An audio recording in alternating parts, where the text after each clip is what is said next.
On June 12th, 2013, just one day before the official debut of BTS, an article on Korean portal site Naver's news section reported on the BTS debut showcase that took place at the Ilchi Art Hall in Cheongdam neighborhood of Seoul's Gangnam district.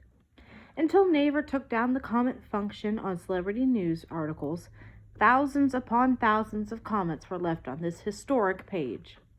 The highly sanitized versions of the earlier comments were, "They're probably not going to last long," and "Bulletproof Boy Scouts is a stupid name." But as time passed and BTS gained popularity, more supportive comments were added to the article. By the time BTS became an international sensation, the article had become an internet pilgrimage destination, with visitors posting wishes like, "Please let me get into the university I want," in the comment section. An online phenomenon reserved for the sites of the most spectacular miracles. The changes in the comments show the past and present of BTS, their past as a team derided from the starting line, and their present as an unbelievably successful group of artists. There were many reasons behind the abusive comments from the early days, but ultimately they boiled down to this, again, highly sanitized message. BTS wouldn't last long after they debut, and they were clearly bound for failure. Indeed, the deck seemed stacked against them. In 2012, the year before BTS's debut, SM Entertainment had debuted EXO. In the 100 days leading up to D-Day, they released 23 teaser videos introducing the character of the team and individual members.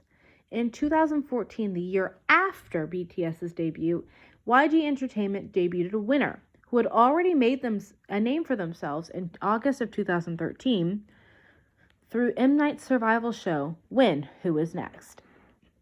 These pre-debut promotional blitzes were the perfect opportunities to attract idol fans and were built on a strong foundation of planning and funding. Success seemed assured for EXO and Winner, and these premonitions turned to be correct, just like their SM Entertainment predecessors HOT and TVXQ. EXO quickly built up a fan following, while Winner's debut song Empty topped the real-time charts on every Korean streaming platform. BTS, meanwhile, ran a blog. The very first entry was posted by RM on December 21st, 2012, showcasing his mixtape song Vote. The post received its first comment on December 24th, 3 days after the posting. The fifth comment was posted on January 5th, 2013. The sixth, more than a month later, on February 16th. Compared to SM and YG, Big Hit Entertainment was positively tiny, and this tiny company was debuting on a team whose role model was YG's Big Bang. There is nothing wrong with being from a small company or looking to Big Bang as role models, but many comments on BTS's debut article accuse them of trying to capitalize on Big Bang's success. In the Korean idol industry, it is considered almost underhanded for idols from a smaller company to name popular groups from bigger companies as role models. And these groups had no fans of their own to defend them until they built up popularity and established a fandom of their own. This mindset was rooted in the preconception that idols from smaller companies never find explosive success. BTS was far from the only male group to consider Big Bang a role model. Around this time, Big Bang members G-Dragon and Taeyong were on Mnet's Win, Who Is Next, and mentor trainees who would form Winner, which allowed YG to showcase their up-and-coming talent to the existing Big Bang fans. It is easier for idol groups under established management companies to quickly build a consumer following thanks to the know-how, resources, and existing fandoms at their company's disposal. But BTS was at a massive disadvantage, and it all seemed but impossible to close the gap. Although not backed by as much capital as EXO or Winner, BTS's blog was a strong promotional effort in its own right.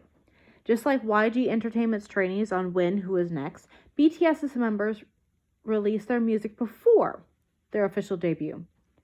And just like EXO's individual members' teasers, BTS also began to introduce new members, starting on January 12th 2013, with a video of Jimin dancing in the practice studio. Other content included videos of the members spending Christmas together and individual blogs in which they spoke candidly into the camera. The reality of BTS and Big Hit's entertainment position was clear from the shots of the practice studio. The space barely seemed big enough for Jimin alone, and the studio where they recorded their vlogs was positively tiny. And yet the blog contained everything an idol fan could want to see from their favorite stars. BTS members showcased their rap, singing, and dance skills, with Jin even posting photographs of him cooking in the dormitory, and were honest with themselves and their fans in their vlogs. Jin recalls, "One of the staff members at the company said this was a fad these days, so we should give it a try, and it sounded fun, so we started it.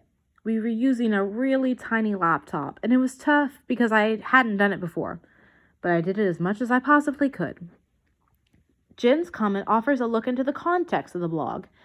At the time, pre-debut promotional initiatives for K-pop idol groups generally meant publicizing the audition process through music channels on cable TV or having the members feature on reality shows. But instead of appearing on television, BTS members expressed their genuine selves to their audiences through vlogs posted on YouTube. If not for Glam's failure, the BTS blog might have been backed by more resources. But a budget crisis was not the only reason BTS members had to make their own pre-debut promos. The experience with Glam had taught Big Hit Entertainment a critical lesson. Before bringing a new artist to the public, it was important to secure even just one more fan who would listen to their music. As YouTube was the biggest hub for video content among teenagers at the time, Big Hit Entertainment started a YouTube channel titled Bangtan TV for video uploads, which would be posted on the blog. Soon the blog and the Twitter accounts run independently by the BTS members and trainees became the go-to platform for fans to learn more about their lives. Meanwhile, Big Hit Entertainment made plans for an official social media presence on platforms used commonly by fandoms, such as Twitter, Dom Cafes, and Kakao Story, and established tailored goals and content story styles for each platform. For instance, one of Big Hit's goals after BTS's debut was to attain a specific number of new followers on days BTS featured on a music program. This new approach to promoting an up-and-coming idol group played an important role in establishing a unique identity for BTS. Videos on the blog showcased unpolished compositions by the trainees, choreography practice in tiny practice studios, and glimpses into a member's genuine trepidations as they spoke into the camera without any airbrushing. It was a complete rejection of the genre norms in Korea's idol industry, where every frame of every video was perfectly produced for the public consumption. BTS members were not just idols, they were rappers who released mixtapes and YouTubers who gave tutorial on music production and dance. Jimin reminisces on posting his dance practice video, showing how the BTS members felt about this unprecedented promotional strategy. "I didn't know if something like that had been done already. I just made a video for the first time to say, this is what I look like." That opportunity in itself was so precious. While at the time it was the most ambitious strategy that was still feasible for Big Hit Entertainment, the members themselves did not think too deeply about the reasoning behind it. Instead, focusing on being genuine to their audiences, they poured their hearts out.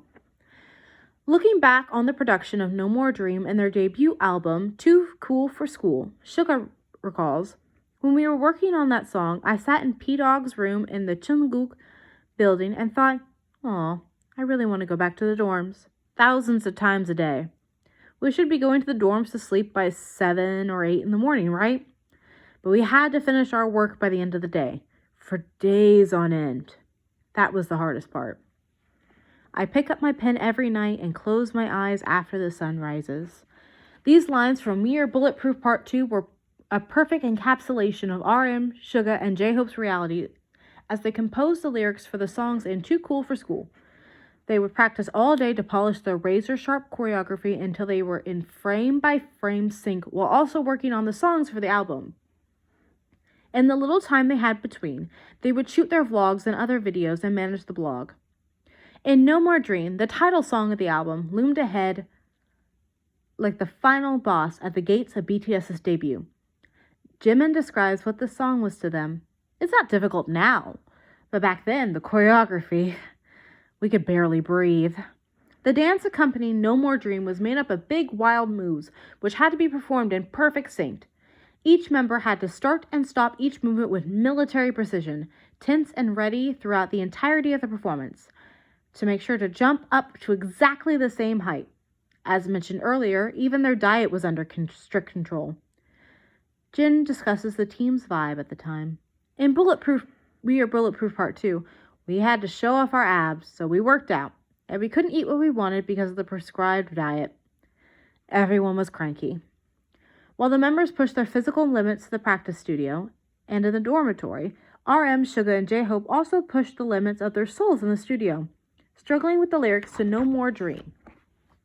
RM had to compose a staggering 29 versions of the rap lyrics for this particular song. I once went up to Hak-dong Park near the Cheongguk building and screamed out loud. The rap just wasn't coming, and I felt like I was suffocating. Producer Bong Si-hook had the final say on which version of the lyrics would be chosen, and at the time, he and RM had different perceptions on the rap lyrics to the title song. RM explains, Bong Si-hook thought we should reflect the latest trends, but I'm from the generation that grew up with Nas and Eminem, so there was a point of conflict. It was about whether or not I could accept what we call trap flow, and it was hard for me to accept. Our biggest issue with the debut album is how we could quickly reflect new hip-hop trends.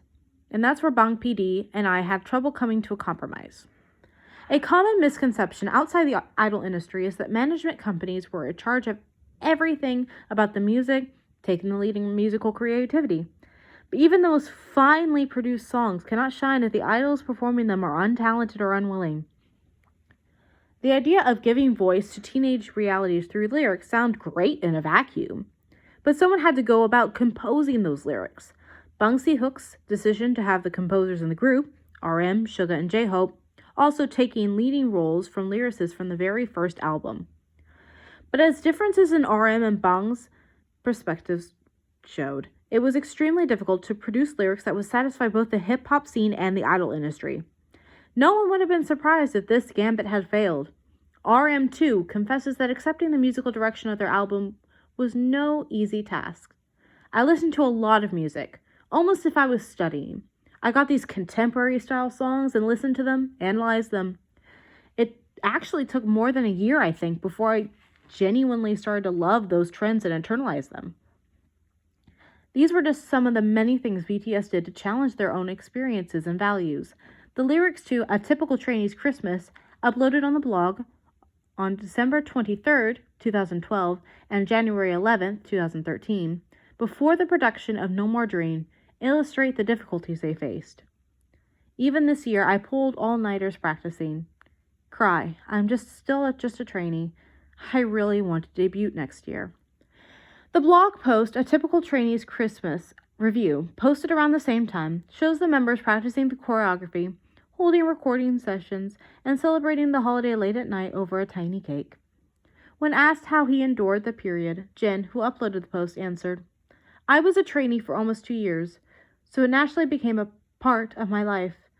I thought it was about time for me to debut as an idol, but I really didn't want to look for another company. So I thought I should do it here. So I decided to do the dances I had learned at this company. It was just that kind of feeling.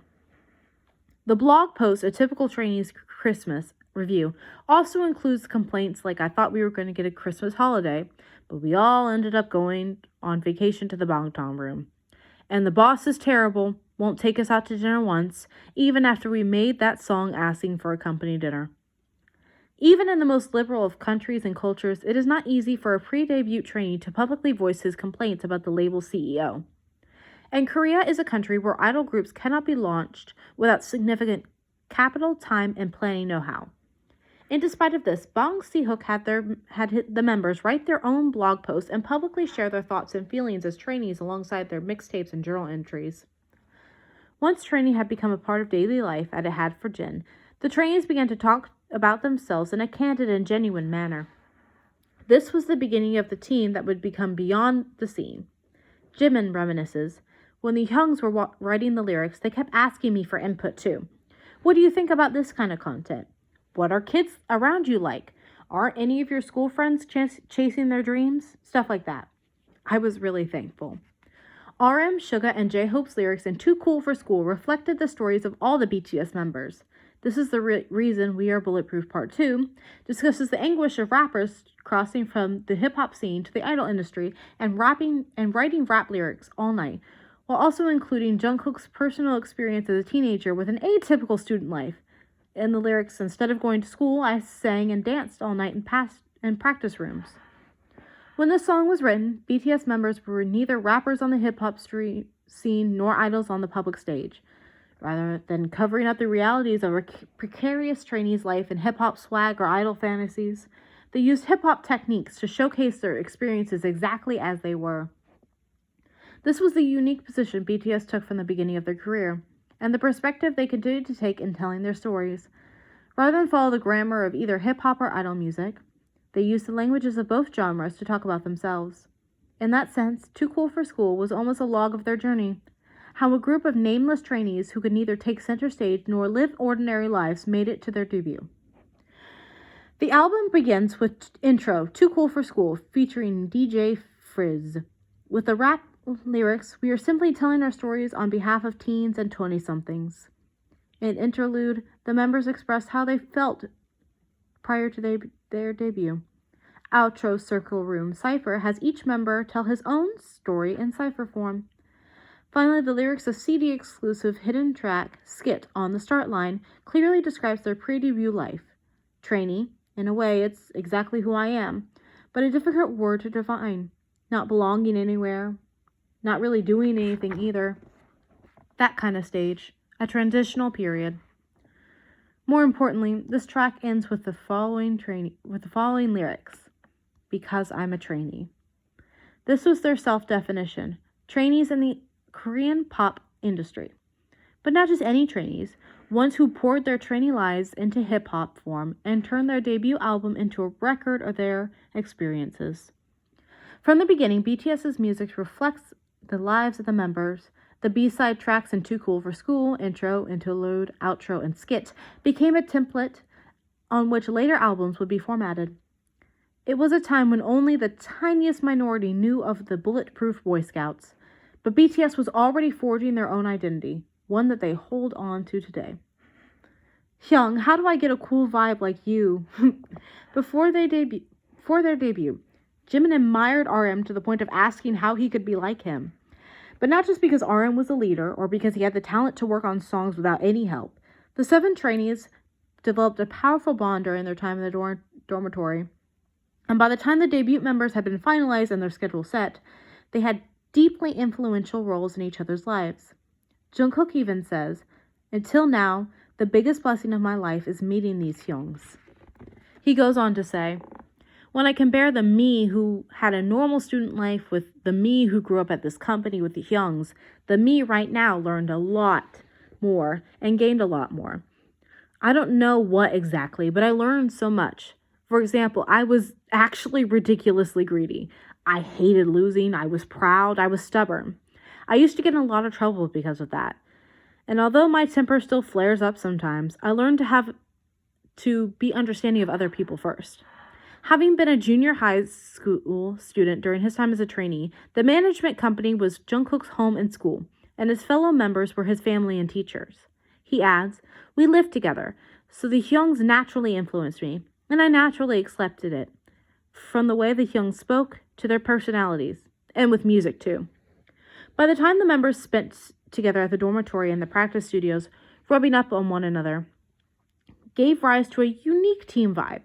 This spirit of support and encouragement paid off when BTS's debut was finalized and the team entered a period of seemingly endless training sessions. With a shared goal in mind, they carried each other to their goal. Dope, from the later album The Most Beautiful Moment in Life Part 1, contains the lyrics "Everyday Hustle Life," an attitude that was ingrained into the members from the very beginning. Jungkook elaborates, "We all challenged one another. There was something like that among us vocalist members, so we'd ask each other about how our singing or talk about things like, 'This is how I've been practicing recently.' If one of the members sang a cover song, we'd encourage him like, 'Wow, your singing has gotten way better.' In that respect, everything from the beginning of 2013 to the lead up to their debut served as a powerful source of momentum for their future. BTS's debut was set, and the members had a clear goal, and disparate perspectives stemming from differences in age, hometown, and musical background slowly converged. V looks back on his time as a trainee. Well, I wasn't normally a practice buff, so people did have to tell me to practice more. When I suddenly got into the mood, I think, maybe I should do some more practice. And I think I just did what I felt like. But this was only V's outlook on the sudden new life he found himself in, having never experienced to become a trainee, but now only months from official debut, he was slowly revving his engines. In a little more firmly than before, V explains, I had a lot of criticism when I was a trainee, but I actually have pride because of that. Because I was criticized, I could really feel that I grew afterwards, and nothing that happened after our debut could faze me, because I had been through a lot already.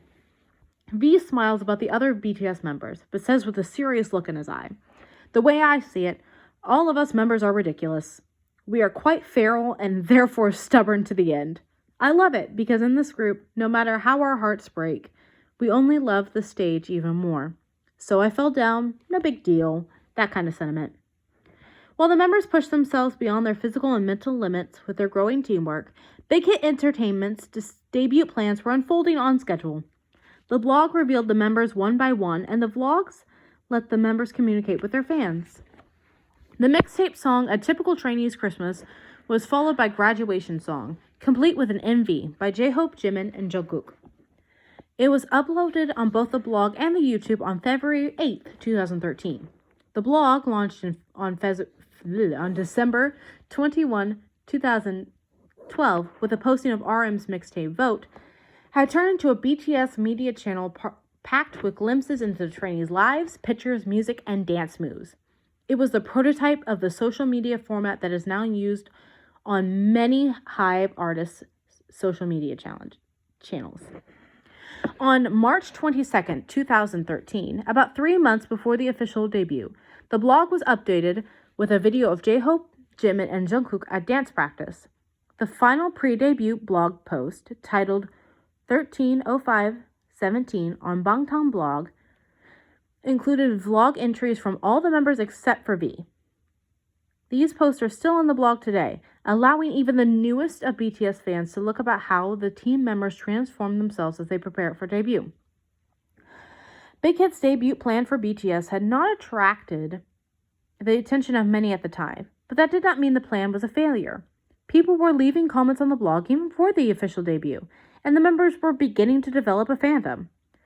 And although the debut showcase venue was not the largest, those early fans packed the seats on that fateful day. Just like the members, the budget and resource limitations at the time were also pushed to their limits.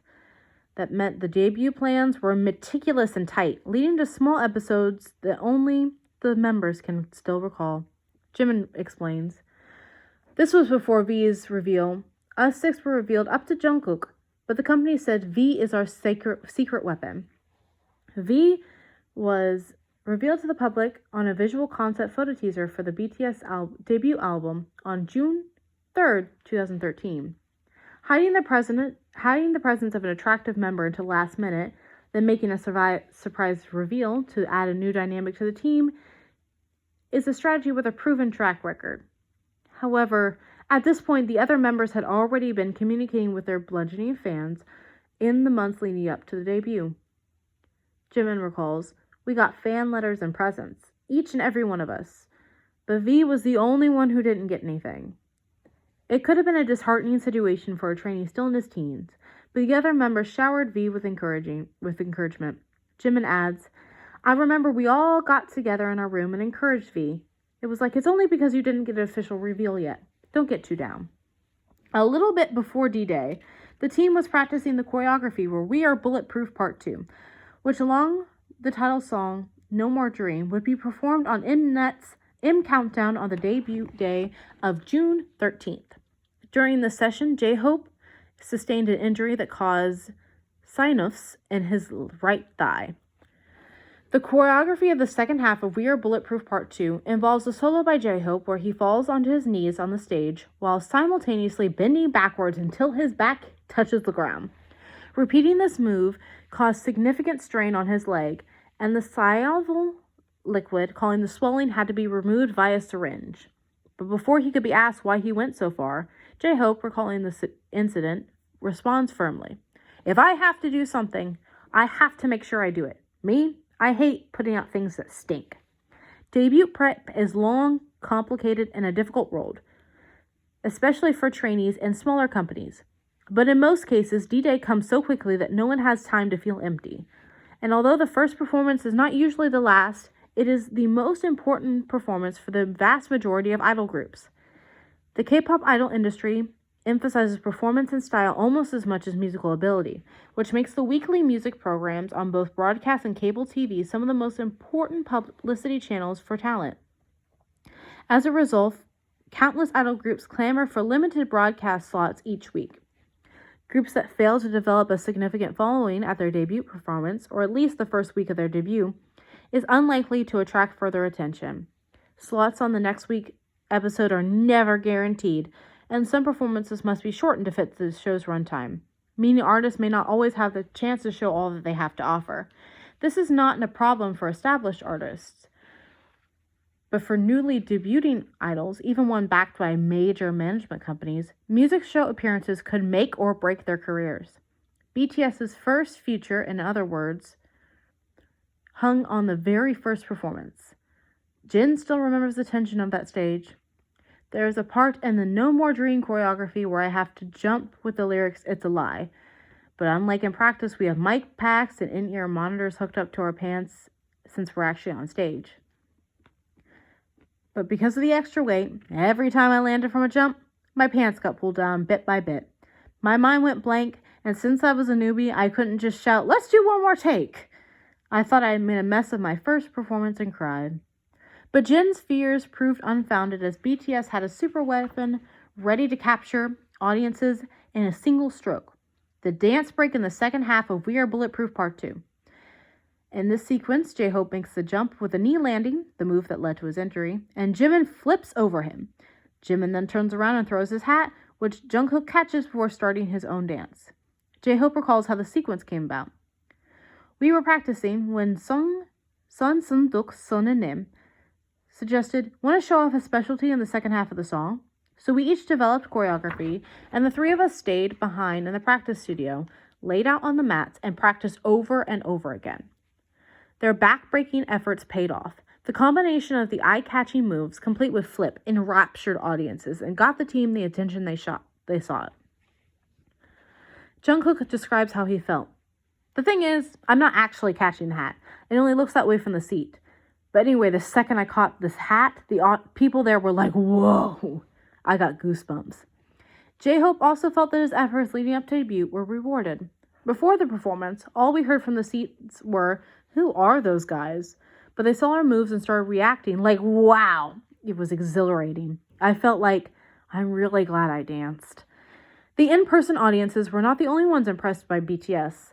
As soon as BTS's stage ended, the head of business operations at Big Hit Entertainment, Lim So-yoon, received over 30 phone calls, with callers from around the industry praising the performance and even proposing business opportunities. The first broadcast performance showed the BTS members what they could gain from the stage. BTS learned that being in the spotlight made him nervous, excited, tense, and happy. Jimin recognized the existence of their fans. He recognized, "Even now, I remember that one row next to the broadcast cameras during our first performance." The one row refers to fans who came out in person to watch BTS live. Fans of artists who feature on music shows can come in to performances as the group through management companies, and the number of fans that companies can gather depend heavily on the artist's popularity and recognition. At the time, BTS only drew about a dozen fans, who took up about one row in front of that small stage. BTS goes on to say, "If you think about it, we're total strangers, but they came all that way just because they liked us and stood there for us. They wanted to see us on stage, so they woke up early, couldn't even get proper sleep and waited. And we prepared our performance so we could show those people. Their preparations led to a debut with a small happy ending.